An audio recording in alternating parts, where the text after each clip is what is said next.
आजको लन्च सुरु है हाम्रो कति बज्यो 12 बजेर गइसक्यो होइन कति बज्यो टाइमै यही हो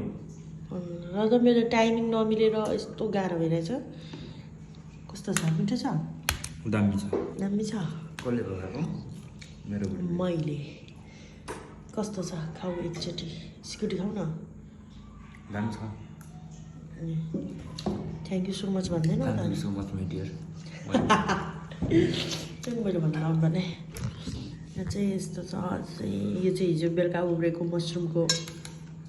सब्जी भइहाल्यो अनि यहाँ चाहिँ सुकुटी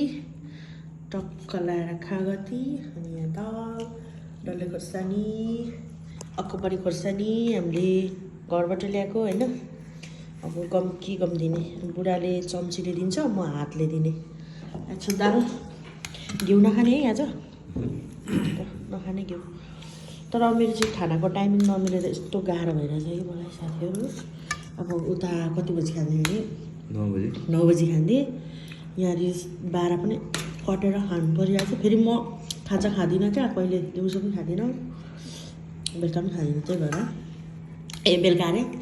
बिहान पनि खाँदिनँ दिउँसो पनि खाँदिनँ खाजा त्यही भएर अलिक कस्तो मिलिरहेको छैन अरू त के भन्नु त्यही टोइलेट टाइम चाहिँ मिलेको छैन खानाको रुटिन बिग्रेपछि अनि त्यो त बिग्रिन्छ नि अनि त्यस्तै भइरहेछ अब बिस्तारै बानी हुन्छ होला नि त होइन ल है मैले पनि लिएँ साथीहरू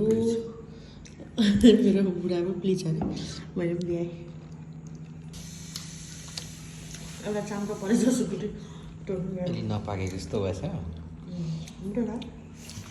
मम्मी कति खायो त तिमीले गुड अझै खाने छैन त यति नै हो